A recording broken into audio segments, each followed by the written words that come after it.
Today is the feast of the Holy Trinity, Trinity Sunday, in other words. Its significance is God giving Himself, all of Him, all of the Godhead, to us. St. Paul said He did not withhold anything from the heavenly places. He poured out everything that He had for us. You know, it's not true that Jesus was forsaken by God the Father on the cross.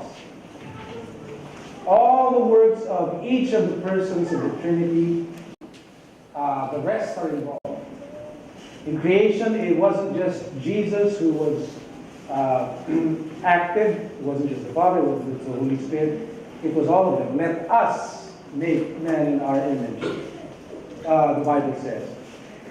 I won't even attempt to use theological explanation about the Trinity. Suffice it to say, Trinity is a mystery. Hiwaga, mahiwaga. Parang ang buhay ng tao, di ba? Trinity, hiwaga. A mystery, but no less a reality. Mahiwaga, pero nandyan, totoo, nararanasan natin. Parang elektrisidad. Sino dito, bukod sa mga electrical engineer, sino dito nakakaintindi kung paano gumagana ang elektrisidad? Hindi natin alam, ba? Hindi natin alam kung paano napapalamig yung hangin ng aircon dahil sa kuryente. Hindi ko alam kung paano napapalakas yung boses ko nitong mic. Hindi man lang nakakabit dun sa kable, di ba? Wireless. Hindi natin alam kung paano tayo nakakapag-usap ngayon sa telepono, no? Nang may video na, nakikita na natin yung kausap natin. Hindi maintindihan, pero nangyayari. Parang yung asawa ninyo, hindi niyo maintindihan, pero nandyan. Totoo siya, di ba? Hindi niyo maintindihan. 20 taon niyo ng kasama, hindi niyo pa rin maintindihan. Pero nandyan, buhay. Tama? Mahiwaga talaga ang Diyos. Mahiwaga. Ganon din ang Trinity. No? Mystery, but no less a reality. In the first reading, God said, let us make man in our image. In our image. Plural. Likhain natin ang tao sa ating wangis. Hindi sinabi ng Diyos Ama, lilikhain ko sa wangis ko. Yan. Sa wangis natin. Trinity. We were made in the image of the fullness of the Godhead. Trinity in unity. Not just one person in it. Now, yung wangis na yan, that image was disfigured, na dumisan. Pero, katulad lagi sinasabi, hindi tuluyang nasira, hindi tuluyang namatay. Kasi, indelible, permanente. Di ba? Yung ginagamit natin, indelible ink, pag bumuboto tayo, hindi natatanggal kahit anong hugas mo, 3 araw daw yan, hindi matatanggal. Pero yung Espiritu ng Diyos sa atin, yung imahe ng Diyos sa atin, habang panahon, hindi lang habang buhay, habang panahon, nandyan yan. God breathed into man's nostrils His own breath, and man became a living being. In other translations, it says, man became a living soul. Living soul. Pero hindi ang soul kasi may katawan din, no? Ito nga yan, no? A living soul which lives on. Kaya nga, indelible, lives on. Kahit mamatay na itong, masira na itong physical na katawan, yung kaluluwa, sininiwala dito yung kaluluwa, patuloy na nabubuhay. It lives on. Right? Because it was the breath of God that was breathed into temporal flesh. Pero, itong temporal flesh, yung temporary na nasisira, hihintayin din yan yung kaluluwa natin sa araw kasi it will resurrect.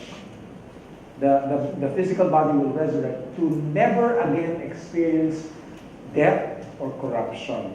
Never again. The breath of God is actually His name. Yahweh. Yahweh. That's the breath of God. The very being of God put into us. The very life of God. And we were reminded last Sunday on Pentecost that God poured out His Spirit upon all flesh, the very breath of God upon all flesh, renewing them. We are being recreated. We are being made new. Yung binasa natin kanina sa Sabi, you send forth your spirit and they are created and you renew the face of the earth. Bakit kailangan i-renew? Kasi nung nagkasala si Adan, pumasok ang kasalanan, pumasok ang kamatayan, hindi lang sa tao. Apektado lahat. Sabi ni San Pablo sa Romans, all of creation were subjected to futility and corruption. Dahil sa, kasi si Adan sabi kasalanan lahat ng tayo, pero hindi siya, kundi tayong lahat. Representative lang natin siya. Ang ganda nung nasa easy to read version. This is what it says. When you send out your life-giving breath, things come alive. And the world is like new again. Yung sinabi ko nung di ba? Nung Easter. Si Jesus, ang paunang bayad, installment, down payment, dun sa tinatawag natin sa creed na the life of the world to come. Kung saan wala na uling kasalanan, wala nang kamatayan, wala nang iiyak, wala nang pag-aaway, puro na lang kapayapaan, puro na lang pagmamahalan, puro na lang katulad nung simula, bago nagkaroon ng kasalanan, pagkamuhi, pagkagalit, at hindi pagkakaisa. And that Spirit is in us. That's why I say, send your life-giving Spirit. And everything it comes in contact with comes alive, comes to life. And that's what you have in you. That's what you have in your hands. Yung mga kamay ninyo, ipatong ninyo sa may sakit, they will come alive. Not my words, Jesus' words. Pag merong nalulumbay, papikin nyo lang sa balikat o kaya bayan nyo lang Iba yung nangyayari sa kanila. They come alive. They come out of death at ano man yung na humihila sa kanila pababa, and they come alive because of the Spirit of God in us. Huwag nating pigilan. Huwag nating i-quench. Huwag nating pagdudahan na hindi. Wala naman kapangyarihan na ganyan. Wala naman talaga Ikaw, wala. Yung nasa sa iyo, meron. Tama? Not by might, not by power, it's by the Spirit of God. He is active in the restoration of all things and the renewal of all things. Diba kinakanta natin, alam na ba yung kanta na, thank you, O my Father. Thank you, O my Father, for giving us your Son and leaving the Spirit until the work of restoration on earth is done. Pangako ng Diyos ang yan. So there's inherent good in every man. Merong likas na kabutihan sa bawat isa. Hindi dahil sa kagagawan natin, kundi dahil sa kagagawan ng Diyos at saka ng Espiritu na nasa atin. Ang problema sa atin ito, ang nakikita natin, yung dungis, hindi yung wangis. Dungis, hindi wangis. Baliktad dapat nakikita natin yung wangis. Hindi yung dungis. Ang dahilan din yan, may pagka-selective tayo kunwari meron kayong anak, sanggol. Hindi masanggol. Hindi natin mga ilang buwan na. Medyo natututo ng naiiwan nyo ng kumain, isa. Pag kumain siya, yung pagkain niya, hindi lang lahat pumapasok sa bibig, di ba? Yung iba naiiwan, yung iba karamihan, naiiwan sa mukha. Di ba? Pero tayo, yung mga magulang, cute na cute pa rin tayo sa kanya. Di ba? Kahit gano'ng kadungis, magsuka nga yan, hindi pa rin tayo, cute pa rin sa atin. Dahil nakikita natin yung kagandahan, hindi yung kung ano man yung nagdudungis sa kanila. Di ba? Kung meron kang crush, sabihin na lang natin ng babae, no? Tapos niyaya mo mag-date. Matako pala siya sa ketchup at sa mustard. Pinuno niya yung burger niya ng ketchup at saka ng mustard.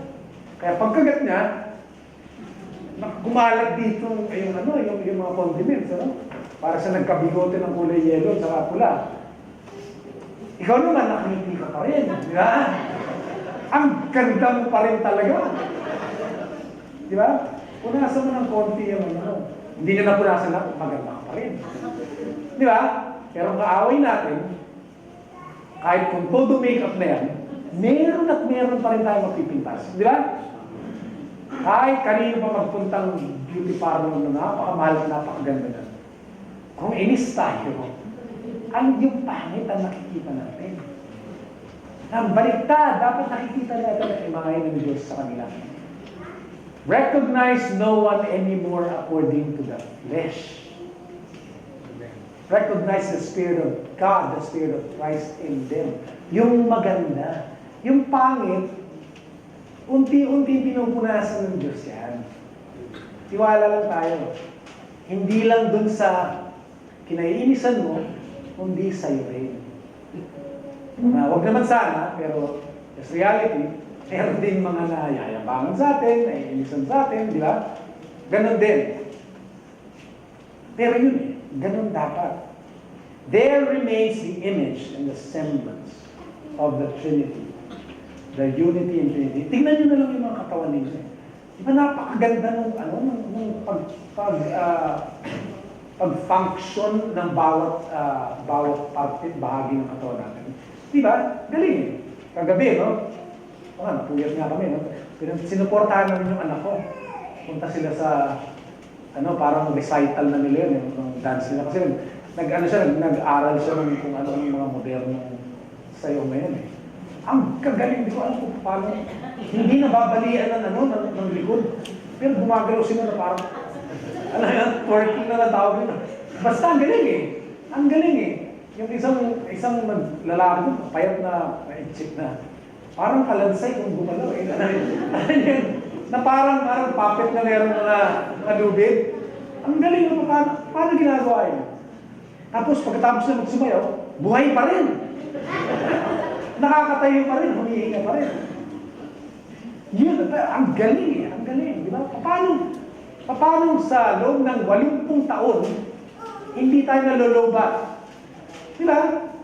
Yung puso natin, 24 oras nagpapump. Di ba? Dugo natin, umiikot. Ang bilis nga daw ng hit ng dalo yan.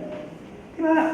Ang ganda ng pagkakagawa. I would like to use the expression clockwork precision. Pero walang panama ang mechanical na nagawa ng tao dito sa ginawa ng Diyos. Walang laban. Napakaganda. Napakaganda. We were fearfully and wonderfully made. Ganon din, physical na pinapag-usapan natin, ganon din yung espiritu natin, ganon din yung hininga ng Diyos sa atin. Ganon din. Nadungisan lang, pero andyan pa rin. Permanente yan. At sabi ng Diyos, let's make them in our image, in our likeness, and let them rule. Let them rule on the earth. Ano yung sabihin nun? Let them exercise godliness. Or in other words, rule as we do. Kasi nasa kanila yung imahe natin eh. Kabayaan natin i-demonstrate nila yung pagkakagawa natin sa kanila sa ating wangis. And how does God rule? He serves. Jesus representing the fullness of the Godhead, came not to serve, but not to be served, but to serve. That's how He rules, by serving. Sabi nga dun sa merong verse sa Genesis, sabi? Genesis 2:5. There was no man yet to cultivate the earth. Ang ibig sabihin ng cultivate, to serve the earth. Pagsilbihan. Hindi manduhan, kundi pagsilbihan. Kung hindi tayo gumagana at nabubuhay ayon sa ating wangis, bumabaliktad tayo dun sa natural nating pagkakagawa. Natural makeup. Parang isipin ninyo, parang kayo naglalakad sa kamay ninyo nakabaliktad. Ganun ba yung pagkakagawa sa inyo? Hindi. Ano mangyayari? Mahirapan kayo, mahihilo kayo, that will take its toll, kung kaya ninyo, magtagal na ganun. Dahil hindi yun ang pagkakagawa sa inyo. O kaya para tayo naglalakad ng patalikod. Hindi ganun ang pagkakagawa sa atin. And ultimately, it will lead to destruction. Kasi, di ba? Baliktad, hindi ayon sa pagkakagawa sa atin. Now, Jesus said in the gospel today, make disciples of all nations, baptizing them in the name of the Father and the Son and the Holy Spirit, in the name of the Trinity. Kasi nga, nadumisan. Binyagan nyo sila muli sa pangalang Ama, Anak, at Espiritu Santo. Kung kanino nila nakuha ang kanilang wangis, kanilang image. Baptize them. Is it talking about binyagan as in ritual? No. More to it than that. The difference between disciples and attendees or churchgoers is baptism. I'll explain further. Baptism. Not the ritual, not the ceremony, but a transformation. A restoration back to the image of God, after which we were created. Baptize, baptizo sa Griego, came from the concept of dying. Hindi yung dying na namamatay, kundi dying yung ginojobus, ano sa Tagalog yung dying. Alam niyo yung ginagamitan ng jobus, pangkulay, yung kulayan. Isipin ninyo, isang t-shirt na puti. Actually, ganito naman lahat yung mga tela eh. Puting tela. Ilulublog sa sabihin lang natin sa pulang jobus. Okay? Pagkatapos ng proseso, ng ilang minuto man, pag tinaas na yung t-shirt, anong kulay na yun? Sasabihin ba natin, yung t-shirt na yan, puting ginawang pula. Yan ba sasabihin natin? O sasabihin natin, yung t-shirt na yan, pula. Hindi na puti na ginawang pula, hindi pula na. Dahil nilublog, dahil in-immerse sa pula. Ganon tayo dapat. Dapat tayo bawalain yung kulay natin at makuha natin yung kulay ng balik na wangis natin. Yun ang ibig sabihin ng baptize. Now, meron mga tinatawag na tie-dye, di ba? Tie-dye. May art din doon, di ba? Tie-dye. Kasi gusto nila merong epekto, di ba? Yung iba, puti pa rin, yung iba may kulay. Tama? Pag ganun ang ginagawa natin, hindi natin binibigay ang buo natin sa Diyos para tayo lubusan maging mabalik sa wangis niya. Meron pa rin tinatago tayong kulay natin o dungis natin at yung iba lang binibigay natin sa Kanya. Hindi dapat ganun. Dapat lublub talaga. In fact, baptism is also equated to dying. Not just D-Y-E, but D-I-E. Pagkamatay. Mamamatay ka talaga doon.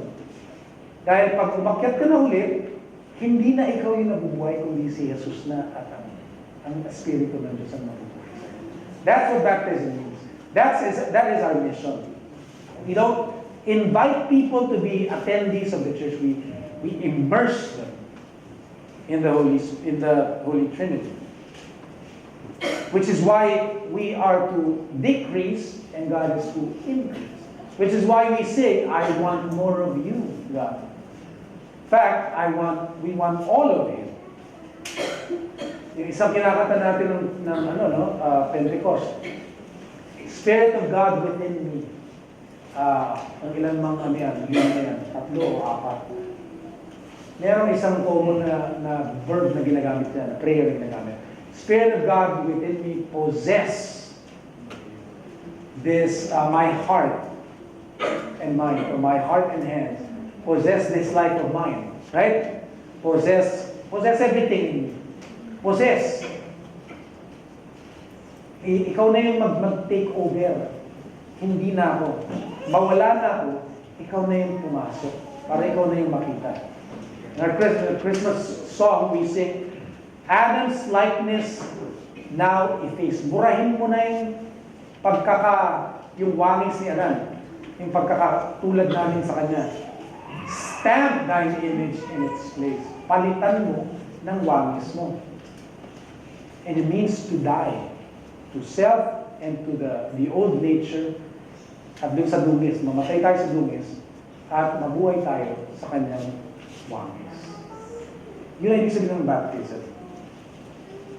Sa kanyang wangis. Hindi naman natin nakikita ang Diyos dahil Espiritu nga daw ang Diyos, sabi ng Biblia, di ba? Yes, but we see Jesus. Kaya nga sa nagkatawang tao, para makita ng tao. Ano bang itsura ng Diyos na hindi nakikita? Eto, kung sino nakakita sa akin, nakakita na rin sa Diyos. Na invisible.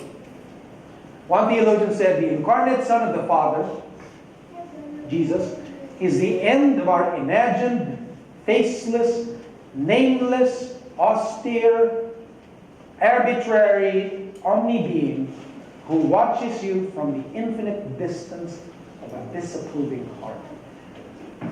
Lima. Hirap tagalugin yan. Yung daw anak ng Diyos na nagkatawang tao, sa yung katapusan nung pag-iisip natin, yung imahinasyon lang natin, ng isang Diyos na walang mukha, walang pangalan, kuripot, walang pakialam, walang malasakit, na nanonood sa atin, nang walang malasakit, nanonood mula sa napakalayong distansya, hindi maabot na distansya, at merong pusong matigas. Not only does Jesus show us the Father, or who the Father is, He reminds us of who we are. Which is why He is God, 100% God and 100% man. In Jesus, we see man as He was meant to be. And in Jesus, we see God as He truly is. Ano pa isang sabi, if you want to know who God is, look at Jesus.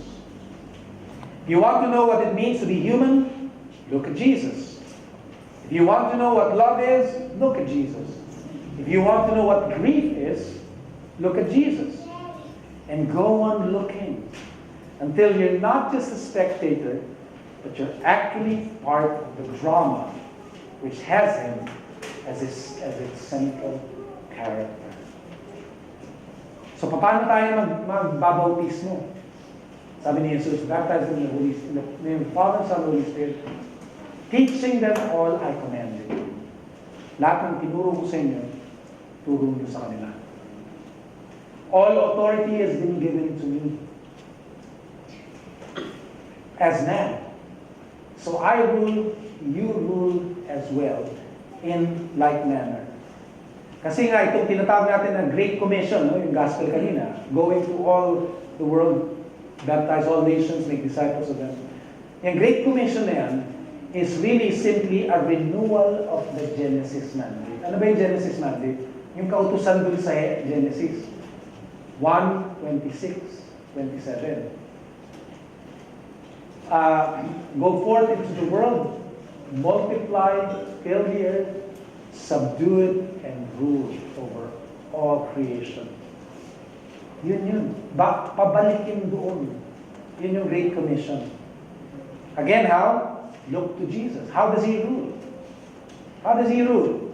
How does He rule over how did He rule over His enemies? How did He rule over the Romans? By not retaliating with violence. By not repaying evil for evil. But repaying evil for evil. How did He conquer death? By dying. Ganon din tayo. How did He serve His sheep? By laying down His life for them. That's how we rule. That's how we rule. And, we are very honored and privileged to be chosen, to be special. Sa lahat ng nilalang, tao ang espesyal. Kaya nga sabi ni David sa Psalm 8 kanina, ano ba kami? What is man? That you would take thought of him. Pinag-aksayan mo ng panahon. Di ba? Fearfully and wonderfully made. Yung iba, spoken into existence lang. Di ba? Sinabi at sila nalikha. Tayo, ginamit niya yung kamay niya. Kumuha siya ng lupa at ginamit niya ng kamay niya. Tapos, hininga niya yung kanyang sariling buhay sa atin. It took deliberation. Yung iba, God just spoke. Pero nung tayo na, took deliberation and involved the whole Trinity. Kumbaga sa sa ibang nilalang, sa mga hayop, sa ibang mga nilalang, executive order lang. Diba? Presidential decree lang. Pero nung tao na, act of Congress na. Diba? Consensus government. Ika nga natin sa CEC. And, pansinin ninyo to, pagkatapos ng bawat araw, kung saan nilalang ng Diyos ang mga nilikha, at sinabi doon, and God saw what He made, and behold, it was good. On the sixth day, after He made man, it says, and behold, it was very. Special tayo. Huwag nating